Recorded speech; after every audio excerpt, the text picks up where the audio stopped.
Ladies and gentlemen, welcome back.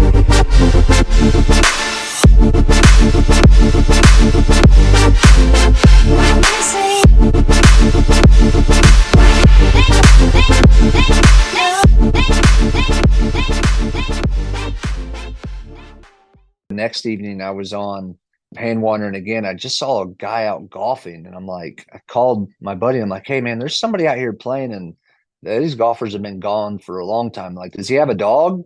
And I'm like, yeah. He's like, that's Pete Dye. He's just probably out playing a few holes of golf. And he probably played 6 or 7 holes and just had his dog out there running around with him. So that was kind of cool that here I was about to be a Karen out there telling somebody they can't play golf. And last I checked, that probably would have been the wrong person to say, hey, course is closed.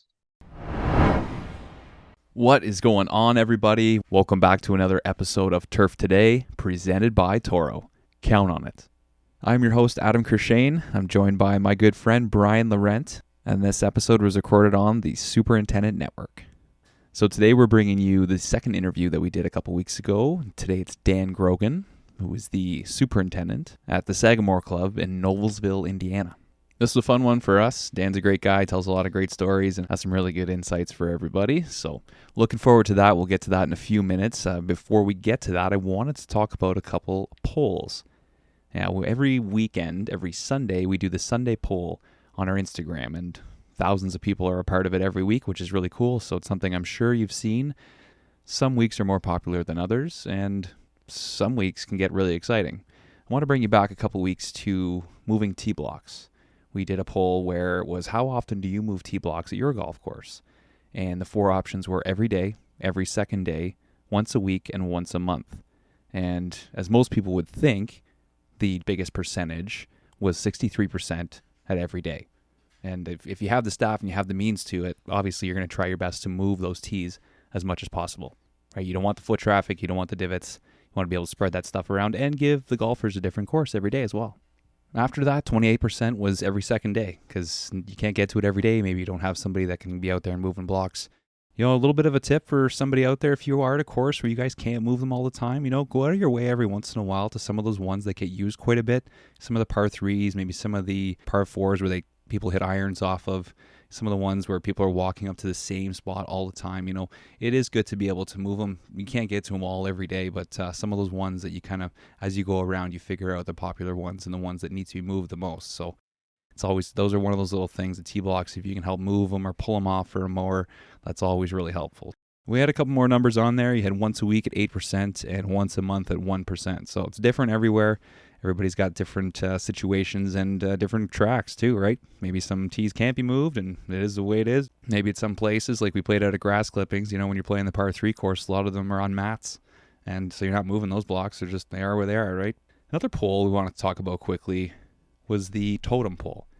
And the totem pole at the golf course. And somebody asked me this the other day.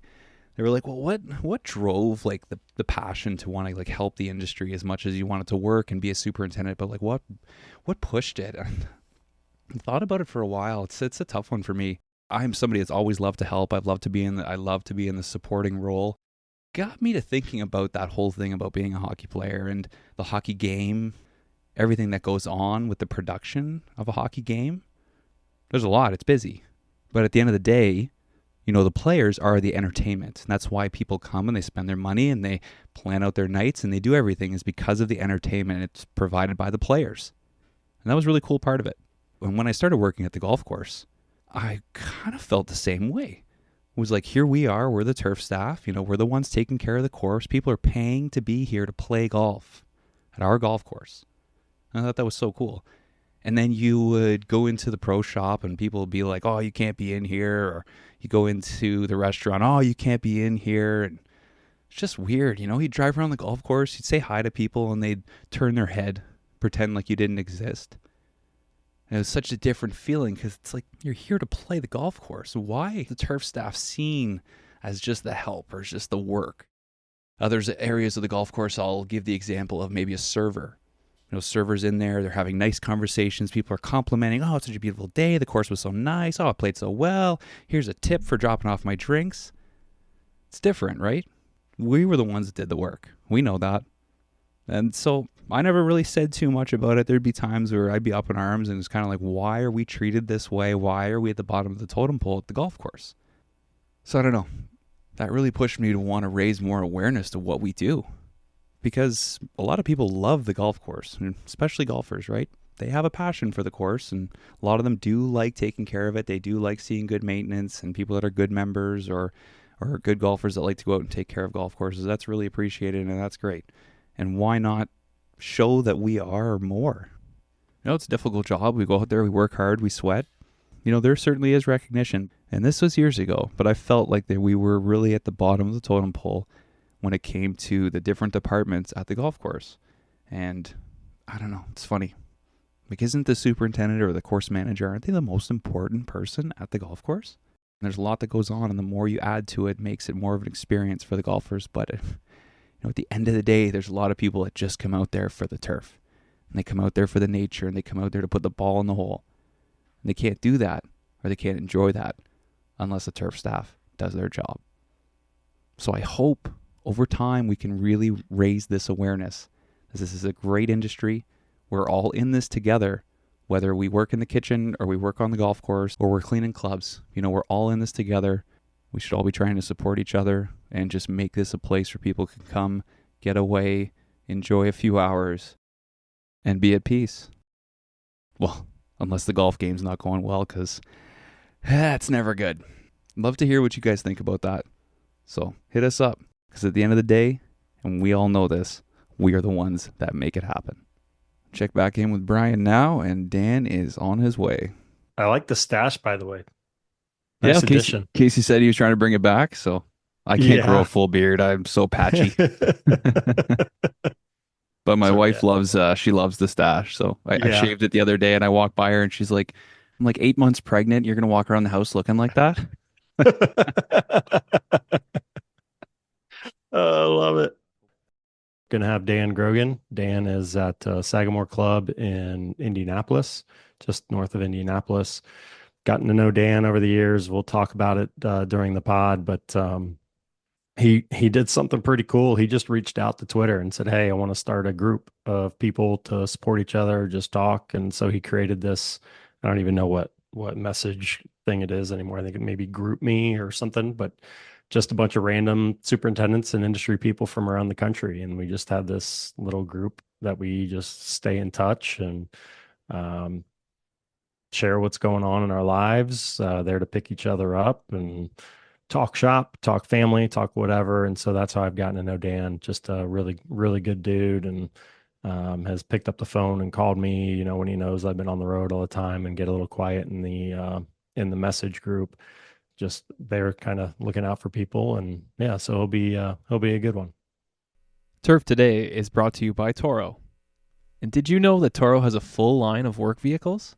Whether you're hauling materials, towing equipment, or shuttling VIPs, Toro has a vehicle for just about any need. Their Workman series is your go-to for power and payload capacity. The Vista series is perfect for guest transportation with a super comfortable ride.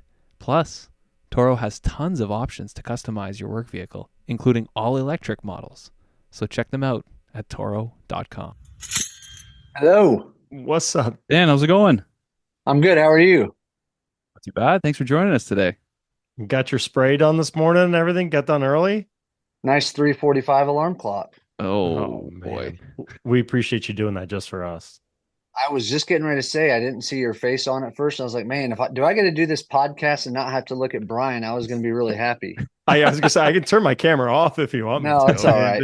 Okay. All right. I was trying to do my laptop, but it was giving me problems. So I've just got my phone anchored up with my Scotch tape that I haven't used in like 9 years. No worries. So, whatever works, man. Yeah. Well, appreciate you joining us. Yeah. Thanks for having me. Yeah, of course. For those that don't know who you are, tell us a little bit about yourself, Dan. Yes. So my name is Dan Grogan. I'm the golf course superintendent at the Sagamore Club in Noblesville, Indiana.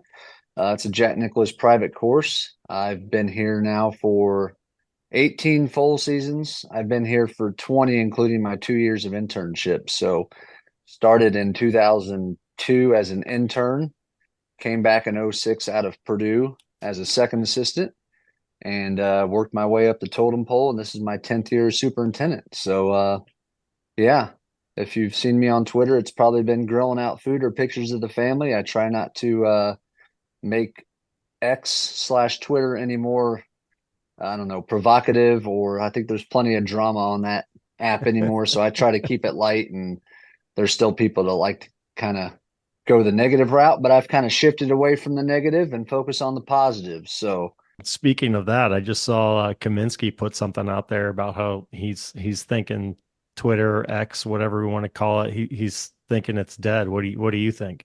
I mean, I don't think it's what it used to be. I mean, if you go back to the grass goober days where we had people with fake accounts and saying they were doing certain things at golf courses, turns out the person never really existed. I don't know.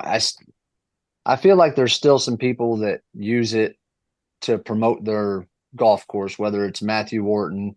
I know Matthew Gourlay, there's a handful of guys I know that really love to share their golf courses with their membership.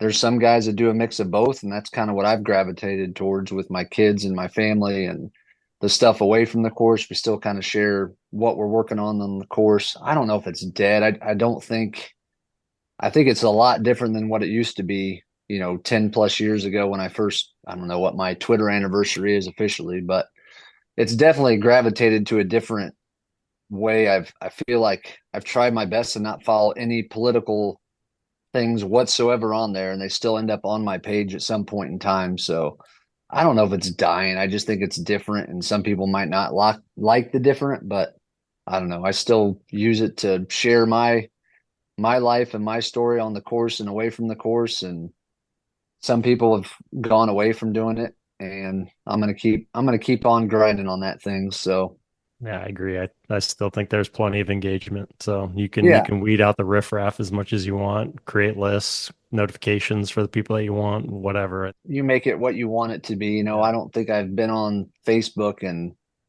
10 plus years probably. Yeah. And every once in a while, I'll look at like some history or some past events that sends me a reminder, and those are always awesome. And then I like scroll through like 5 or 6 posts. I'm like, yep, done with that. So no need for that. So what are you doing for networking then? If X is kind of slowing down a little bit, are you texting quite a bit? Are you jumping on the phone with other guys? Yeah. So to preface that, I was actually, Brian, I was trying to remember when I started this group. So back in February of 21, I had sent a tweet out that said, hey guys, looking to just kind of create a group chat with guys in the industry. We can talk about turf, we can talk about life, we can talk about whatever. Well, now here we are 3.5 years later, and that same group of guys in that group text is still in there, Brian Laurent being one of them. And I think I don't want to misspeak, but I think there's 13 or 14 of us in there.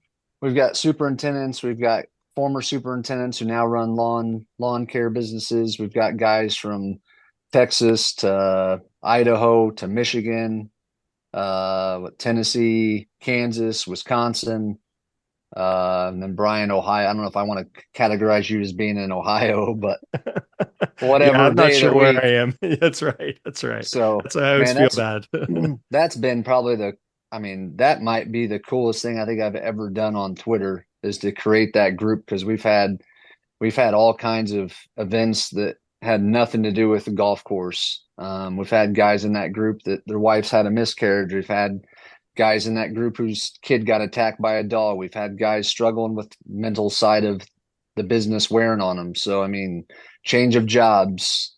And it's just been an awesome platform for us to just get on there. And there's plenty of shenanigans on there with giving each other grief every day of the week, I think. So, and then with Brian's schedule, he might get on there and have like 200 messages to catch up on. Hey guys, I'm back. Just caught up. Everybody all right?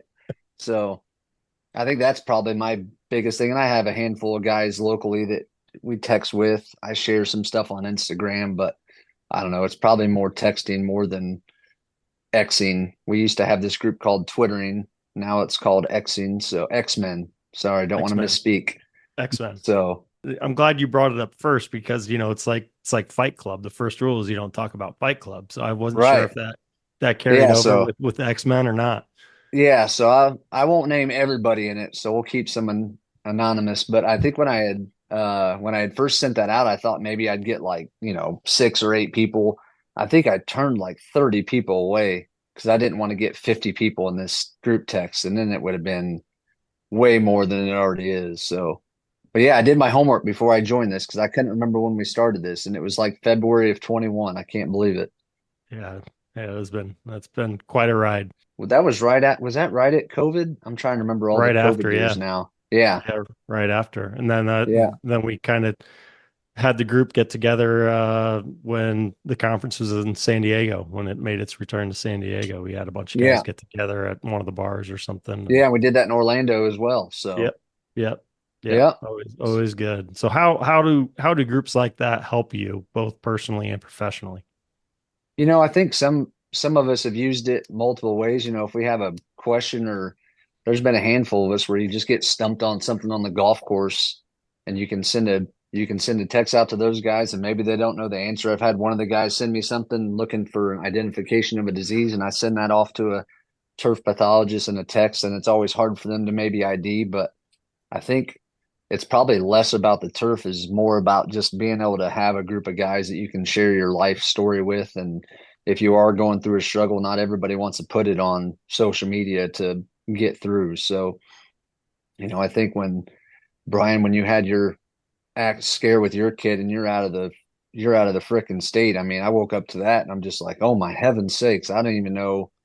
And we kind of started a text away from this. And I don't know if I ever told Brian how this shook out. So once Brian kind of told us the news about the accident with his kid getting bit by a dog, I immediately start a group text and not include Brian in it. And we're all just thinking about what can we do for his son to like bring him up, lift his spirits. So we pulled a bunch of snacks. I texted Brian, hey, what are his favorite snacks? What's he like to do? So I think the Madden game was getting ready to come out that year. So we bought the Madden game. I think we had like sodas, we had all the snacks in the world, and we all just direct shipped it right to his house. So his son was like enamored with all these snacks and gifts and Madden. And I think without that group that we created, maybe some of that stuff still happens, but it's something that they didn't have to deal with all the stuff they already had on their plate. So I think that's probably the coolest thing we've done. I know we had another guy in a group whose wife had a miscarriage, and we sent some meals over to their house so they didn't have to worry about cooking there for a while. So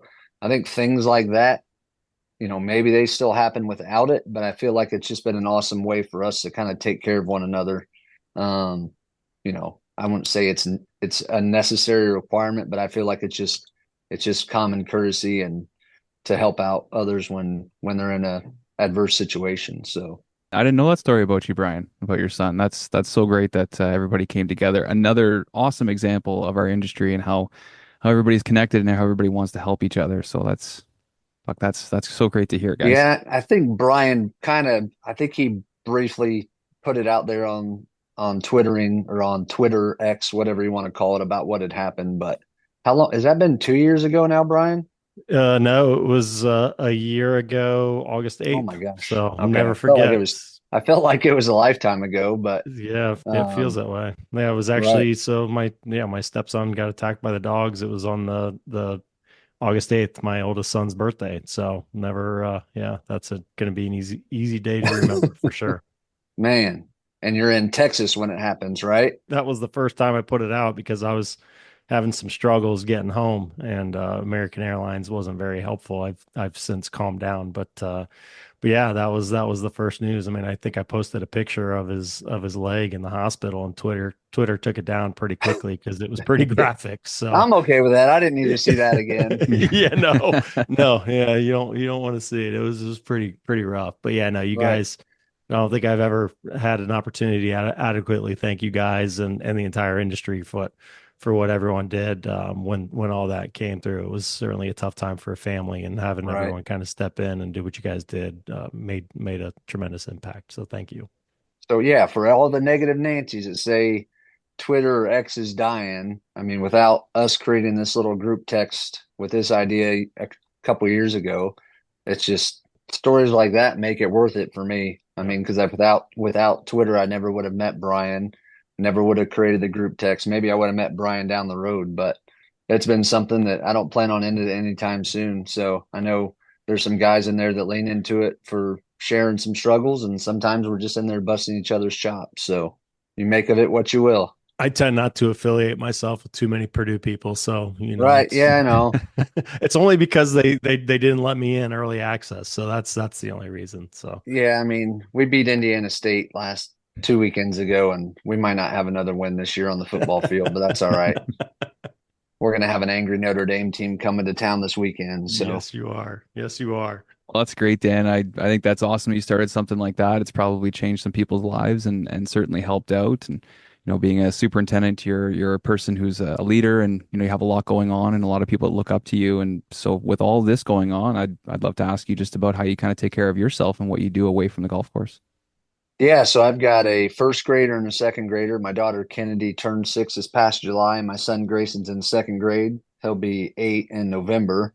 And there's a lot of times where I try to look at what's ahead, whether it's schedule events, weather, and there's a lot of times I find myself getting in to work earlier than probably I need to, but it affords me the opportunity to leave work kind of when the staff leaves, if not soon after, to get home, and whether it's get the kids off the school bus, or go out and go to the pool, go do extracurriculars with the family. I mean, I kind of look back. I always have flashbacks, and I look back on how many hours I used to work before I had kids, and I'm just like, man, that was sun up to sundown on some of these days. And I've kind of shifted to taking care of the family and making sure that these kids create these memories with the kids that, they're only going to be 6 once, they're only going to be 8 once. So trying to do everything I can to spend as much time with them as I can.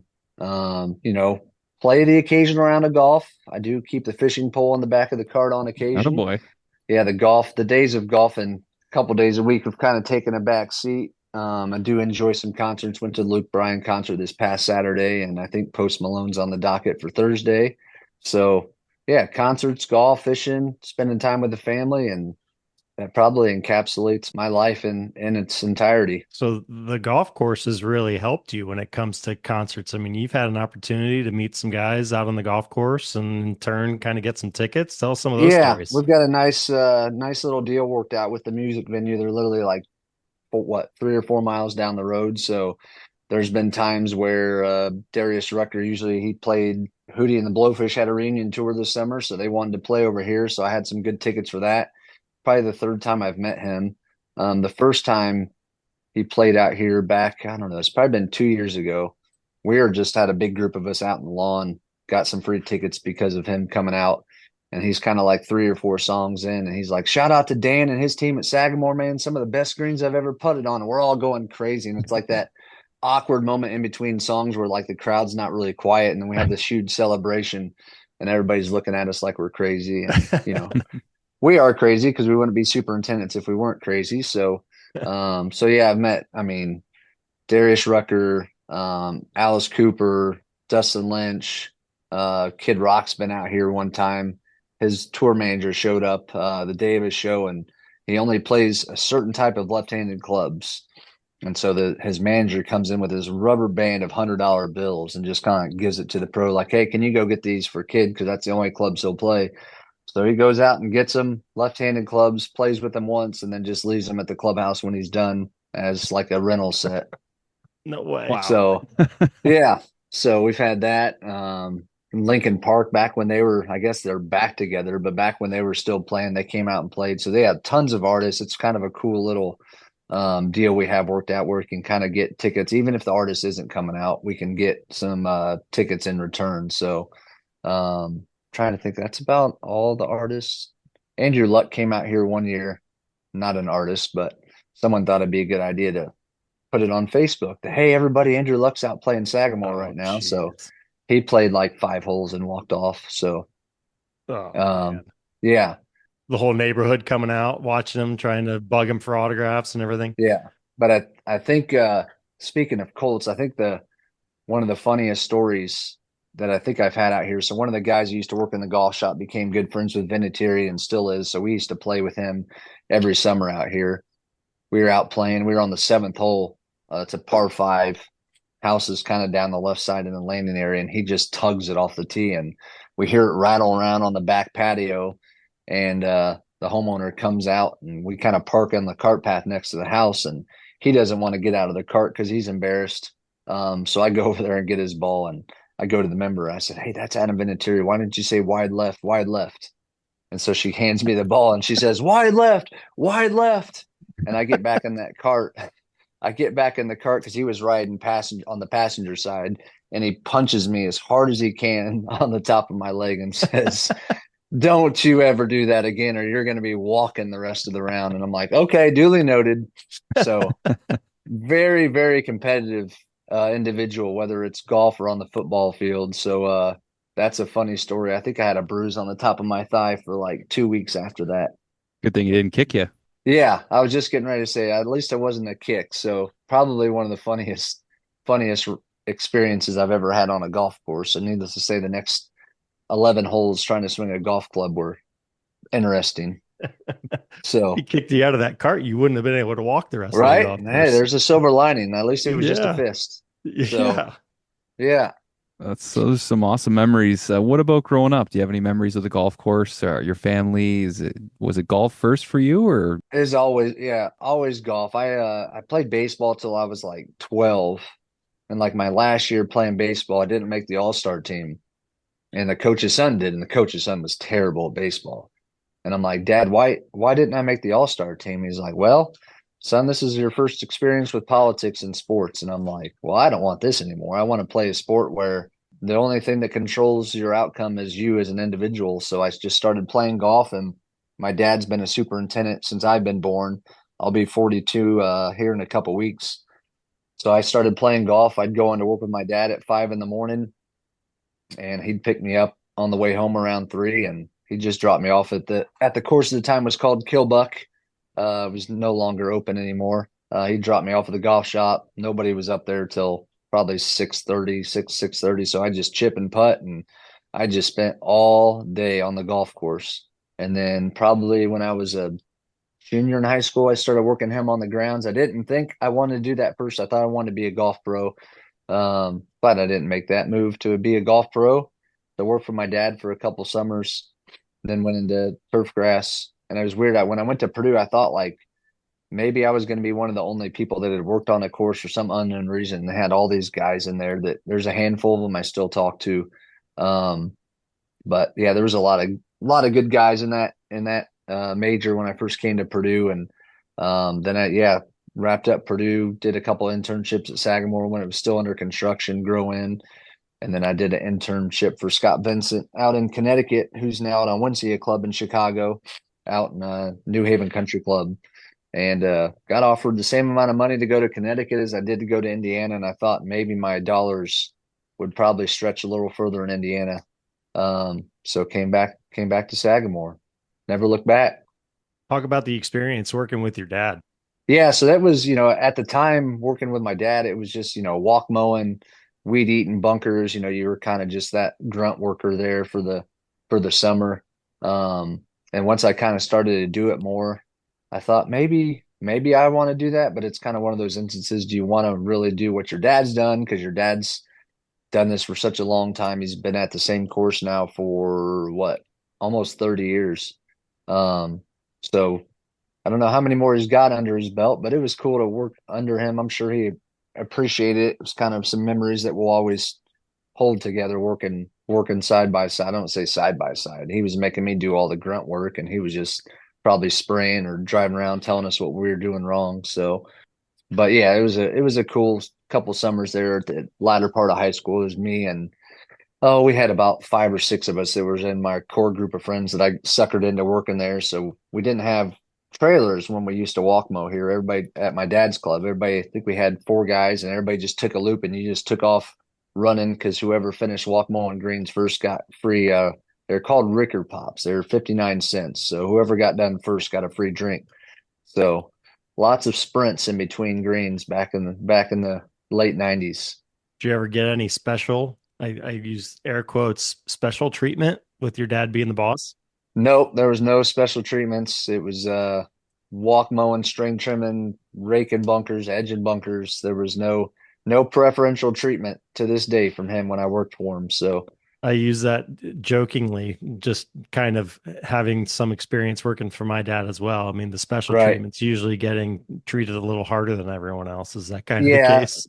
that was probably a little bit of it. I think he just expected me to not be late, which I never was because I don't think I'd ever hear the end of it. So he had hired a member's son. They actually lived on the fifth hole, which is literally the hole that the shop sits on. And this kid would be late like twice a week. And I'm like, dude, I don't know how you're late if you live like 100 yards from the shop, but you might want to figure that out. How about your family, Dan? Like your kids, do they come out on the course with you?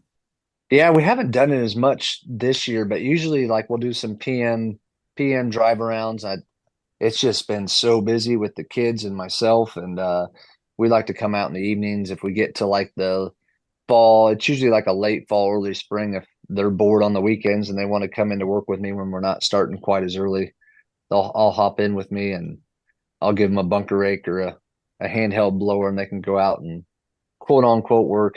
Probably creates a little more work for the staff if they get in a bunker, but yeah, we try to get all four of us back with my wife, and sometimes the dog comes around, which that gets a little tight in a cart. But they do come out on occasion in the evenings, and they enjoy running through sprinklers and doing all that. So So one thing I'm fascinated with is you are in a residential golf course, residential community. What do you think the key is to kind of maintain the peace with the neighbors that surround the golf course? I don't know if they appreciated the sprayer being fired up at 4 o'clock this morning, but most of them kind of realized that you know they live on a golf course, so luckily we're lucky that we don't have a noise ordinance with battery powered equipment only or anything like that. So, with me being here 18 years continuously now, there's a new home being built more frequently recently, but 95% of these members that I see on a daily basis, I see them, and not everybody that plays here lives on site, but we have about 70 acres of native that butt up to a lot of these homeowners' properties. And when this stuff gets tall, sometimes it's kind of hard for me to see weeds creeping into the yards or whatever, but they know me well enough now that, if they send me a text or an email to try to square some things away, I try to help them out because I don't want them to have weeds because we have weeds. So, and then there's a handful of times, if they need help with moving furniture or,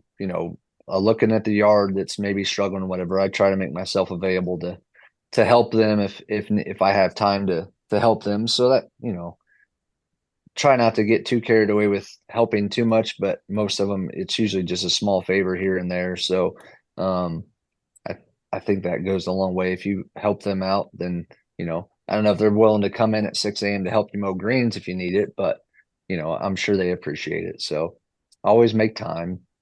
It can't be easy. I know my first course we worked at for a few years there was homes on every single hole and everybody wants help. Everybody wants the leaves out of their backyards or needs something trimmed or it was always something, but it takes the right kind of people and the right crew to be able to manage all that because it's kind of like two separate jobs at the same time, right? Yeah, luckily we don't have anything to do with the HOA side of the operation. We did that for a few years. I don't know, it's probably been 7 or 8 years now since we did the HOA. So we used to be in charge of the course and all the HOA flowers, shrubs, etc., mulch.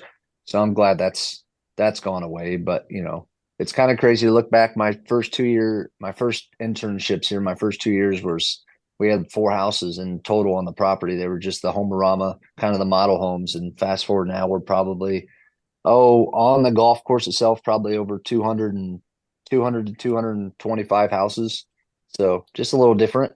So you guys are So a Jack Nicklaus golf course, and it sounds like you had an opportunity to maybe meet him at the grand opening. What was that experience like? yeah, so we kind of had two groups of us. So we'd have a group of employees kind of have rope, and they kind of roped off the teeing area when he was teeing off. We'd get on the tee box. He'd explain why he put this bunker here, why the fairway was shaped like this, and then once he'd hit his tee shot into the fairway, we'd have another group of guys up on the landing area waiting for that tee ball to land and kind of make a V.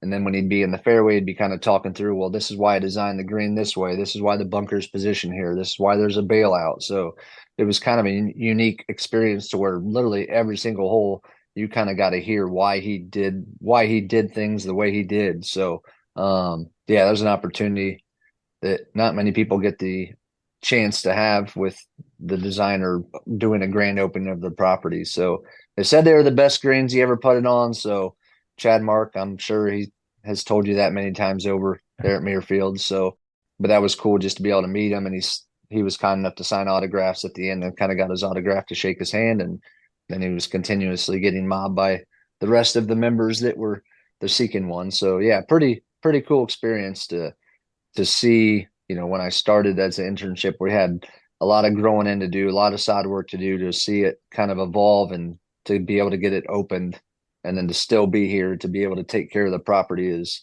it's pretty cool to see it evolve and mature. That sounds like a once in a lifetime opportunity. Getting to go shot for shot with Jack and getting to pick his brain about all the Yeah, and different parts of the I don't course. know. Incredible. I don't think. I mean, I can't say for certain. I have a hard time believing that with the dokes and all the design and construction going on in the business, it's probably so busy for a lot of these guys. They probably don't give that type of access to their membership now, just because it's like you finish one job, you're probably off to another one. And I don't want to misspeak. Maybe they still do something similar. I'm sure there's like a meeting presentation to kind of walk through the membership with it, but to have the actual architect play the opening round at your golf courses, it's a pretty unique opportunity to be a part of. And I'll always hold that. I still got some pictures from back in the day. There's a lot more hair on my head back then than there is now. So You think you could have beaten him that round? what's that? Do you think you could have beaten him in that opening round? I don't know. You're a pretty good stick. Yeah, I think they made a fake scorecard for that round, because I know he had some water balls, and he's just asking his caddy for another ball right out of the gate. So I think that scorecard's posted in the golf shop, and I'm pretty sure it's fabricated. Um, but I think he broke 80 that day. But I mean, we like double cut fairways. The greens were like triple cut. This is well before we had like a ride on heavy duty roller. So it's like I think we had a triplex roller at the time. So yeah, it was pretty cool experience. That's awesome. So as an accomplished player, someone that enjoys playing the game, how much does your ability to play the game help you as a superintendent? Yeah, I keep a putter and a wedge in my cart. For like events, if I have like a target speed I want to get to, I will stimp for those, but more or less it kind of always falls back to the trueness of the greens, the firmness. You can kind of hit some wedges to see, was that too much water, not enough water. We don't really run our overheads much on greens. It's predominantly moisture meters and hoses. So, I think balancing the fast and firm with not having dead grass, it goes two ways. Sometimes you might overwater. Sometimes you're like, yeah, I probably could have boosted that a little bit, but that's what nighttime recovery is for. So I think having a background playing golf, it's not required to be in our profession. I know there's guys out there that are superintendents and never play golf. I would love to play a lot more than I do, but I just think it makes the decision making behind some of your practices, whether it's top dressing, speed wise, I try to putt on them at least 3 or 4 times a week just to kind of get a feel for firmness, trueness. And sometimes you base the putter or wedge shot, I kind of base some of your decisions off of that. So I like hearing that. I've always been a big advocate for hitting wedge shots around the greens or having a putter out there with you. I think there needs to be more of that, whether people feel bad or they don't want to be seen with a putter on the green or something like that. right. You're not out there practicing your stroke. You're really trying to identify what's going on the green, where the speeds are, where the slopes are. It's part of your job, right? So I like hearing Right. that. Yeah. And then sometimes you might, if I cut a whole location, because I'm probably changing cups 3 or 4 days a week, I enjoy it. There's not really another task on the golf course where you're walking every tee box, moving tee markers. You're driving fairways to look at dew patterns, making sure there's no stuck heads. You're seeing the bunkers, making sure they're raked properly. You're checking greens, the cut. So we take a lot of pride in how we set up the golf course with, hand painting cups every day. It's part of my clean living on X, that I love, that presentation for the membership. I mean, there's one aspect of a golf course that every single golfer is going to see, touch, and get to. It's the green and the cup. So we want them perfect. We always change the cup behind the mowers, behind the rollers. You want that cup changer kind of be the last step of the process to make sure that it's crisp and clean and perfect is the end goal. No, I've always felt the same way. Like, why have the hole change before the roller, or why have the hole change before you cut? You're making the hole smaller. Maybe there's something going on with one of those machines, and there's nobody behind them to actually see that stuff. So that Right. makes a lot of sense. I wanted to ask you, you've a lot of great experiences on your own golf course, but you've done a couple really cool tournaments with, the U.S. Senior Open at Crooked Stick and John Deere Classic at TPC Deere Run. Talk about your experience at those tournaments. Yeah, the crooked stick. I think this was, I want to say it was like, oh man, oh 06. No, it's in oh 06 to oh 08ish. I don't even know.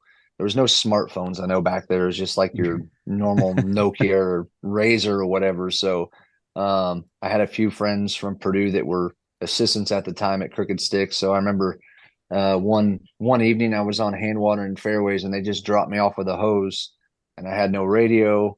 So I'm like hand watering a fairway behind play that evening and my quick coupler breaks and I got all these fans walking by and I just have a geyser going out in the fairway. So I'm trying to get a hold of my buddy Dave at the time and he finally makes it back over. And that was quite an experience. And then I think the next evening I was on hand wandering again. I just saw a guy out golfing and I'm like, I called my buddy. I'm like, hey man, there's somebody out here playing and these golfers have been gone for a long time. Like, does he have a dog? And I'm like, yeah. He's like, that's Pete Dye. He's just probably out playing a few Wow. holes of golf. And he was out, he was out playing. He probably played 6 or 7 holes and just had his dog out there running around with him. So that was kind of cool that here I was about to be a Karen out there telling somebody they can't play Yeah, golf. And imagine. last I checked, that probably would have been the wrong person to say, "Hey, course is closed." That's awesome. Yeah, and then I volunteered for my uncle, Paul Grogan. He was at TPC Deer Run for probably 6, 7 years, and then he retired about 7-ish years ago. So I used to go out and volunteer, and I'd ride around with Alex Studeman, who's now an agronomist with the PGA Tour. Just kind of ride around with him to see the tournament prep behind the scenes, whether it was filling divots or blowing off range tees, or it's kind of just a cool opportunity to see your uncle run a PGA tournament, and it did work out in our favor that my family had trophy suite passes, which was I think it was 3 stories behind the 17th green. So the main floor on the first floor was air conditioning. Then you had another unit above that. And then on the top floor was food, drinks, everything you could handle for the day. So needless to say, the Grogan family always enjoyed the John Deere Classic Tour stop, and I saw Jordan Spieth's first tour when we were there for that. John Daly used to come out there with his RV and play songs out at the like campground, and he'd end up at the Hooters in town just doing free concerts. So kind of cool to see. I thought at one point maybe that was going to be Jordan's run to everybody thought that was going to be the next Tiger Woods with majors and all that. And I think we can all agree that's probably not going to happen now. But, Falling a there's little only, short. yeah, just a little short there. So, yeah, it was a cool experience to just ride around with him. And he'd get home at night and he probably didn't like the fact that he had his entire family, cousins, uncles, or cousins, brothers, sisters, everybody's in town. He gets home at 8 o'clock at night and he just wants to go to sleep and everybody wants to talk about the golf course. And he was just like, all right, I'm going to bed. Yeah. Yeah. I remember those days. During those tournament experiences, did you have some lessons that you picked up during those that you've been able to implement in your program now? Yeah, you realize that it's a tournament, right? So the staffing for those type of events is much larger than what maybe you can bring back to your course. But little ideas, whether it's like Alex Stidman had to think on his toes one year. They had an intern with a backpack blower, and they blew off like 2 or 3 greens, and the fuel cap wasn't No. sealed all the way on the backpack blower. So I think that was like either the opening round or the night right before the tournament started. So they had to like they had to make their own like camouflage sand to go out and kind of like mask the spill from the spilled oil gas on the greens. So I still have that picture on my Facebook reminder. So I always send it to Alex as a reminder of that process from back in the day. So, little tips like that, or whether it's like the raking technique on bunkers or some of the fine tuning stuff with, evening prep or divots or, a lot of that stuff guys do, but it's kind of cool. I always see it done in like the entire course in one evening. It's always a cool experience to be a part of. You guys have hosted a couple tournaments yourselves, right? A couple NCAA regionals. Do you guys beef up a little bit for that? Yeah, so we've had two NCAA regionals. It's been in May both times we've hosted. We've had Bryson DeChambeau was with SMU, the one he won the national individual championship. And we've had some really good schools come through. Illinois, Mike Small's program at Illinois, they're always solid. They had a handful of guys there that are on tour today. We had Aaron Wise from Oregon here one year. He's on tour. So it's cool to see those guys play it. And, a couple of those guys like DeChambeau, I believe, shot 73 or 74 one round. And then, they kind of figured out the next day, like, all right, I don't want to get into that trouble again. So I think that's maybe I'm unique, but man, I was out there every day watching those guys play golf because they were hitting it in places that I know I can't. And just cool to see guys that are college players that are now on tour that have played your golf course. I know, if you were to ever host like a tour event, I'd probably do the same thing. I just want to be out there and see them play the golf course completely different than I ever get the opportunity to do, with hitting wedges into par fours and probably 7-irons into par fives and twos. So I think that's probably the coolest part of hosting something like that, is just watching them play the round. And then Drew Love, Davis Love the third's son, he played for Alabama one year, and I just was kind of passing by the downstairs of the clubhouse one morning, and Davis Love was walking by, and I was like, what other chance am I going to have to introduce myself to Davis Love the third? And I was like, hey, Davis, nice to meet you. Dan Grogan, I'm the superintendent. He's like, you're in charge of the grounds and the greens? And I'm like, yes, sir. And he's like, man, I was on that putting green with Drew last night. That's one of the best putting services I've ever putted on. And I'm like, okay, so now I got Jack and Davis Love the third to my bat to say that. So What's your secret? I don't know. I can't tell that. And everybody, that's why it's a secret. Everybody will. Yeah. So I mean, we don't do anything crazy. They're 22 years old now, and we don't have any POA. You just try to keep them fast and firm, solid tying, top dress. Don't pull a core on them. Vent, verticut. So nothing crazy. I think it all goes back to seating and making sure they were seated properly with your seating rates. And we have A1 greens. And they're not big, so it kind of puts a premium on your approach shots into the greens, or you're going to have some struggles. But, I just think it goes back to protecting the course, and your biggest asset, I wouldn't say is the greens, but it sure as heck is at the top of the list. So Turf Today is also brought to you by Apex 10 by Green Nature. And Apex 10 is a peat humic substance that's OMRI registered and works as an electron donor and acceptor. Apex 10 increases microbial populations, and the active material in Apex 10 is 89.4% organic matter. For more information, check them out at greennature.life. You see yourself being there for a long time? I know you don't obviously want to give anything away, but you're a young guy still. You've been there a while. Yeah. I mean, we love the area. My parents are still here in about a half hour away. My mother-in-law is about the same distance away. We love the schools that the kids are in. So, you never say never, but I love where I'm at. I love my staff. I love the crew. I love the membership, the management at the club, get along with everybody.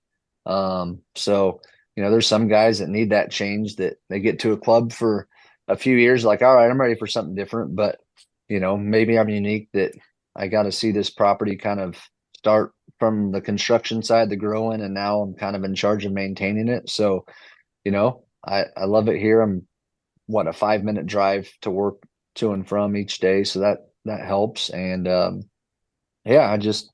love it. It's a grind. Some guys are made out for it. The toughest part, and it's no secret in our industry, there's just been a lot of guys that have left. I graduated with, we were pushing probably 20 guys. And I believe myself and one other are still in charge of turf. One of them is Joey Stevenson. He's in charge of Victory Field. They're the AAA team for the Indians, downtown Indianapolis. And then everybody else is out. There's a few guys that are involved in the sales side. But man, if you're graduating turf program right now, I mean, you got the pick of the litter. So as much as guys want to say the industry's in a tough spot, man, if we can just keep getting kids involved and getting them into the programs, man, I mean, you look on any job postings, TurfNet or the National, I mean, these kids have opportunities for days. It doesn't matter. You can pick what state, what country you want to go to, and there's opportunities for these kids that, I mean, they can just go wherever they want. And I think that's pretty awesome for the kids that do put the blood, sweat, and tears in to get a degree, or even if they're just getting a certificate. You know, it's prime for this younger generation. We've just got to keep getting them involved and keep getting them in either into the programs or getting them to work on a golf course. And I think there's just going to be huge opportunities for these guys moving forward and gals. So, yeah. So I wouldn't say it's in crisis mode for the industry. I just think there was a lot of golf courses built right about that time frame that Sagamore was in the early 2000s, and then it kind of slowed down. Well, now the construction is out of control. I couldn't tell you how many videos Brian's been a part of with projects over the last, just since our group me has started over the last 3 years. I'm sure he probably can't even count either. There's a lot. I think I saw someone on Twitter the other day said there was 400 new builds in the process between, Are you serious? right now, like, and then slated through 27, 28, something like that. It's insane. Yeah, it's crazy. So along those lines, Dan, you talked about, bringing new people in and all that. Is it a struggle for you to find staff where you are? I've been probably 5 years since I've had to make a post for work for seeking labor. So I've got our Nice. core group of seasonal guys are Hispanic. Some of them travel back to Mexico in the off season to see their families. I have one worker currently in Mexico, working through citizenship for his wife and daughter. He had his daughter last year, and he's hardly got to see her since she's been born. So they're in the process of getting their documentation to get them citizenship here.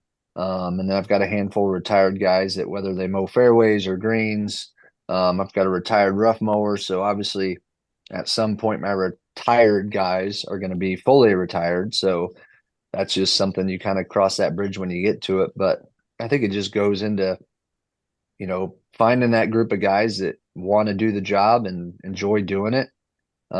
Taking care of them, whether it's cookouts or paying them correctly, or, taking care of them and their families, and make sure they're taken care of so they can come back and want to come back and do the job you ask of them.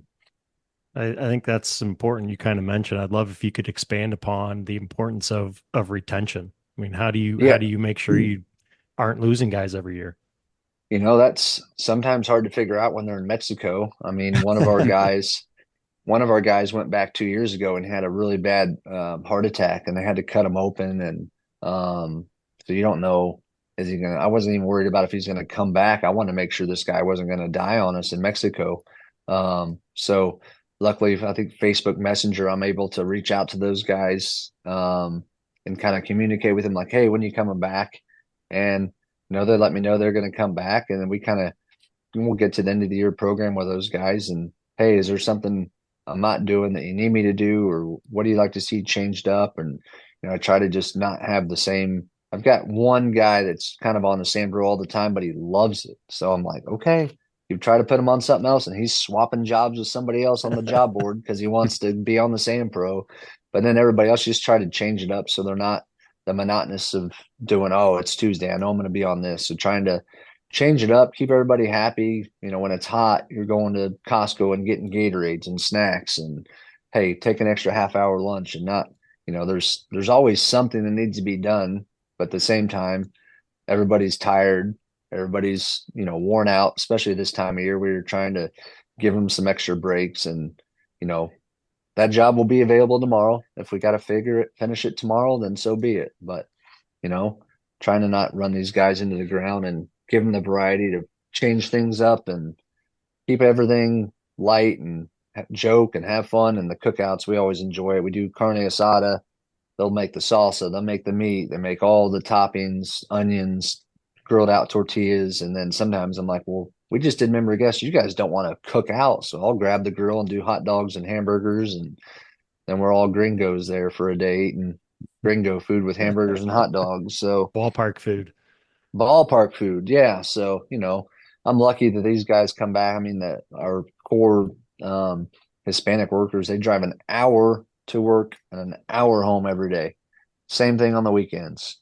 So very lucky that they do come back and want to come back. I've got one guy that's been here since '07, and he's probably not far away from retirement. I try to not get him on a weed eater much anymore because it's not getting any easier for him. So Well, you talk about some of the kids coming up in the industry. So are you doing anything, any mentorship or having any apprentices working for you? I've got a younger guy that he's kind of been shelved into the second assistant role, and we're trying to just kind of teach him from the ground up, whether it's, changing cups or some isolated spot spraying or just some of the detail work, and then kind of just working his way to get some more familiarity with turf and what's involved with it. I think his end goal is probably to be on the baseball sports field side. So I feel like if you can keep bent grass alive mowed at a tenth of an inch, then I'm sure you're going to be okay getting, a ball field mowed at an inch or a half inch to stay alive. So, but not any official apprenticeships. I've reached out to Tyler Bloom, and I know Brent Downs has kind of done some work with that down in Columbus at Otter Creek and Harrison. So, haven't done a ton of it, but we've also not had a bunch of musical chairs either since I've been here. So, had a few assistant move on to be a superintendent, and I have another assistant here moving on here next month to have a chance to be a part of a project next year. So I think the continuity has allowed, or I can say it stopped me from doing the apprenticeships, but we've had a pretty good core group of guys here for the last 10 years. Talk about your leadership style. I mean, what is, you mentioned some of the rewards and all that kind of stuff, but how do you manage adversity there at the golf course? On our group chat. Just vent through us. Yeah. Man, I remember my first couple years, even just as like an assistant, if it was like cart path only and you saw a cart, driving across the fairway, I'd call my boss at the time, like, hey man, somebody just drove across 9 fairway. I'd be all freaking out. And now I'm just like, what, like, you pick your battles. I don't get rattled too much. Mother Nature's probably your biggest enemy. And, last I checked, I can't do anything to fix her. So, I try to, my first few years, I think I'd show my frustration at times with whether it was conditions or members or whatever. I think I maybe showed my cards a little bit to my staff, and I don't think that does anybody any favors. So if I am flustered or stressed or whatever, catch myself in the corner of the property where no one can see me and take a brief break, catch my breath, do my woo-saw like Bad Boys and Michael Lawrence did back in the movie. So, keep it in perspective. And I know some guys, oh, it's just grass. I'm like, yes, it is just grass, but man, it is very peculiar grass with lots of needs and desires. So, we try to do our best to put our best foot forward. And there are times where you're just like, man, that is not what I wanted that to look like, but learn from it, make your notes. We use a task tracker job board. So I kind of make notes throughout the year on certain days. If I know I did something that worked, I can save it and put it in the notes so I can remember that for years to come. And if I've got, an application that didn't turn out the way I wanted, I'd do the same thing and make notes in there so I can go back and learn from it. If I forget what happened or why I did something a certain way, I have that kind of history on the computer to kind of look back on and learn from. This has been really good, Dan. I wondered if you had any stories for us working out on the course, any funny memories or anything people would kind of get a kick out of? I think probably one of the most bizarre things that's ever happened out here was a Friday afternoon at like 11:30, and it's probably been 10 years ago. And I had a call on the radio that said, hey, we got some people fishing out on 16, which is not anything new. And I'm like, okay, well, can somebody go get them off and just tell them, hey, it's private property, can't be out here. And they're like, well, we tried, but they're in a boat. And I'm like, what?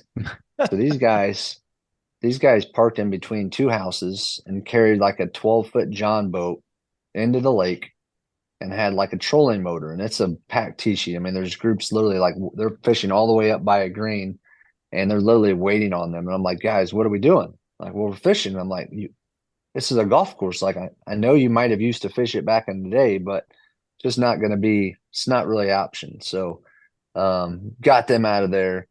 That was a unique, don't think I've ever seen somebody carry a boat onto our lake to fish. Um, Another one, and I don't think the people on the balloon ride cared for, but we had these guys, they kept landing their air balloons on our seventh tee box all the time. And I finally told a member that lived over that way, I'm like, hey, next time you see these guys land, just text me and I can turn heads on from my phone. So these guys landed on the tee box in the middle of the day again. So I just fired on the heads and they never landed on the golf course ever again. That's So that's a nice way to do it. Yeah. Just that way you're not, confrontational with anyone. It's just yeah, then I put the have to heads go kick on. them off. Yeah, Yeah. just a quick 2-minute syringe. So I didn't know. Guys landed at 11:30. You should have known.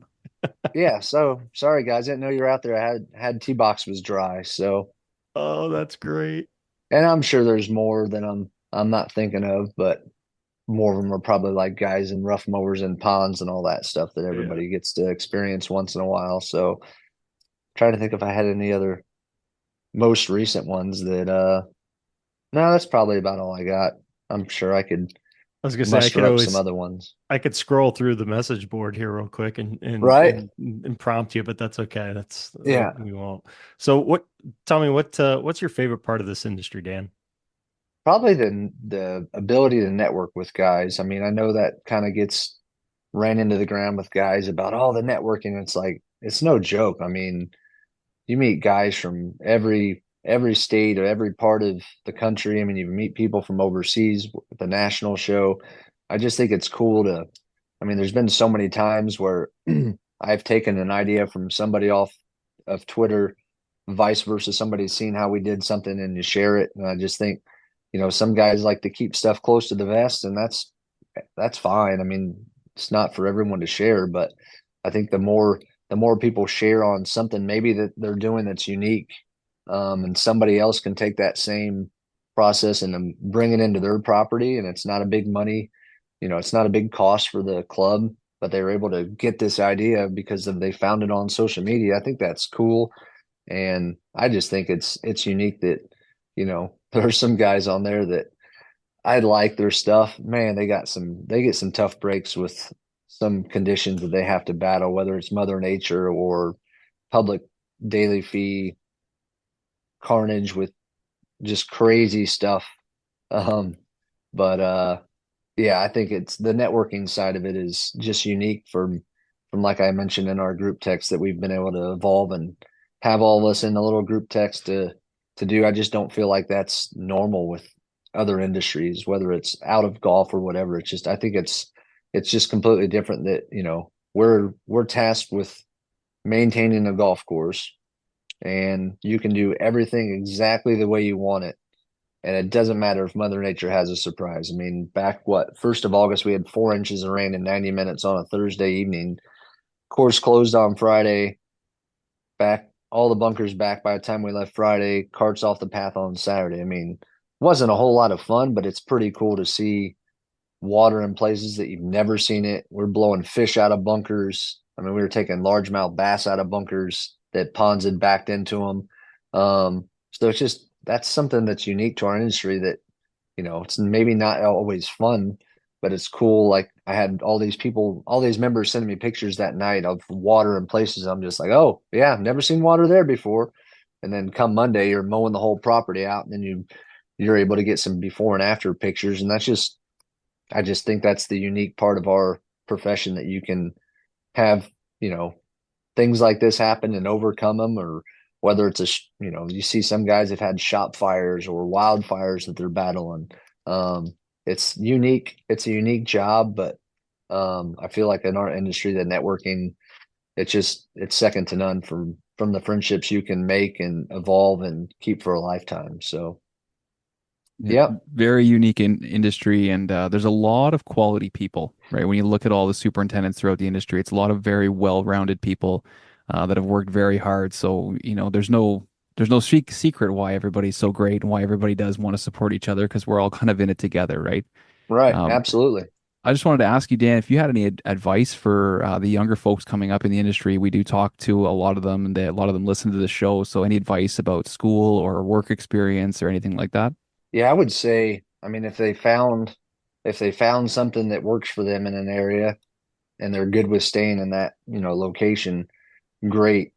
Find that niche and find that area and perfect it and work your way up the ladder. But if you're ever curious about if you'd want to do Bermuda grass, or if you want to do zoysia, or if you want to do a project, like, do it while you're in school. Be a part of a renovation, be a part of a project, be a part of maybe a different type of grass that you hadn't worked on before, because you don't know if you're going to like it more than what you've done unless you try it. So there's just so many opportunities with construction, grow-ins, projects. Like, this is the perfect time to try something like that, because if you don't try it now, when are you going to try it? You take it out of school and then you don't like it and you're like, well, I should have rethought this decision. So I'd say branch out of your comfort zone and do something maybe you're not sure if you want to do while you have a chance to do it, because once you sign a job and commit to being a part of a management team, they expect you to be all in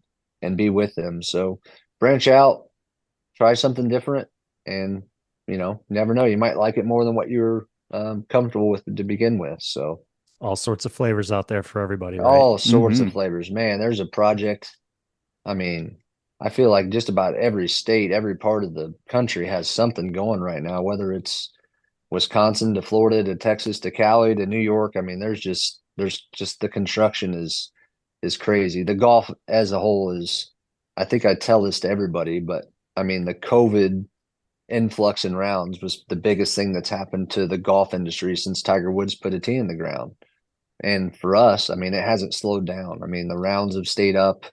I mean, Tuesdays used to be 70 or 80 golfers. I mean, it's 120, 150 every day at a minimum. So it's easy to complain, well, how am I supposed to get anything done? It's like, well, it beats the heck out of the 2008, 2009 crisis when, this industry was not in a good spot at all, with especially the housing market. So take it for what it's worth. It's easy to complain about too much play, but without play, it's a golf course is easier to maintain without golfers. But last I checked, that's probably not a very lucrative job to Yeah. keep if you don't It's have going to them. impact your So budget if there's yeah, no Okay. golfers. yeah, That's for sure. right.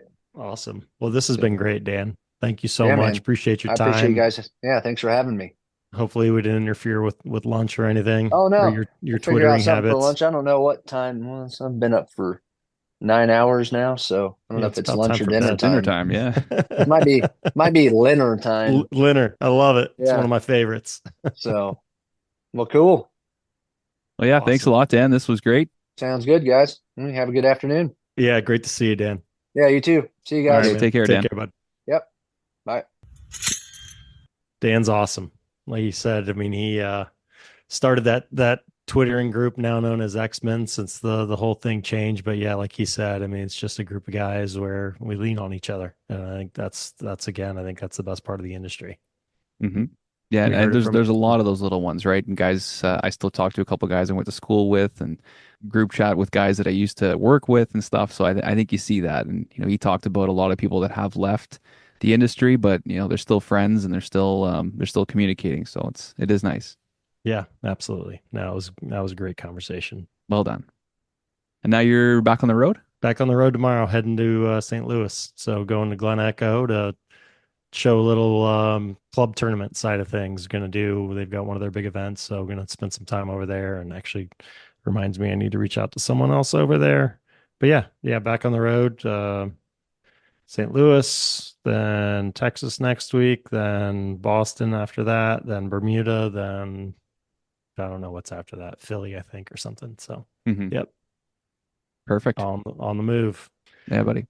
All right, man. We'll catch up soon. Okay, have a good one. All right, you too. See ya. A huge shout out to our sponsors over at Toro. And if you're listening to this early Tuesday morning or Tuesday during the day, I mean, you got till the end of the day, Toro Tuesday giveaway. We're giving away that Jones bag with the Toro and Turf Today logos. Hope everybody has a fantastic week. Weather is starting to change. Up here in the north, the leaves are coming down. Wouldn't say they're raining yet, but the blowers are out and things are starting to be cleaned up because the war on leaves has begun, ladies and gentlemen. It is that time of year. And from us to you, keep those things as sharp as possible. We will see you next week. We got a good one. And taking us home today, no, not a new Boston Levi. We've been having some people reaching out asking. Not a new one. They are cooking something, though. There's something coming. But I'm going to play you one of my favorites, Lonely for Tonight by Boston Levi.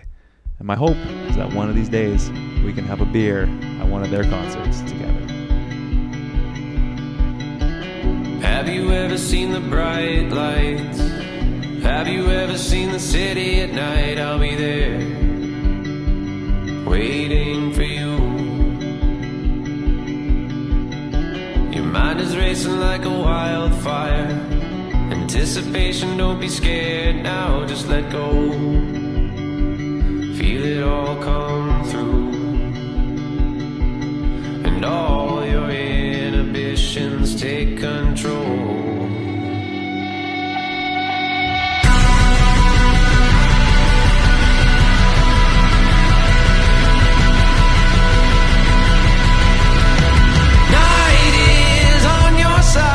Push it to the limits one more time.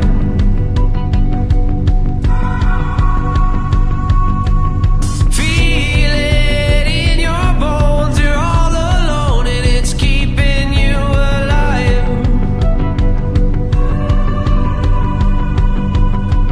And all your inhibitions take control. Why don't you let it go?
Mind is racing, hands are shaking, heart is beating right out of my chest.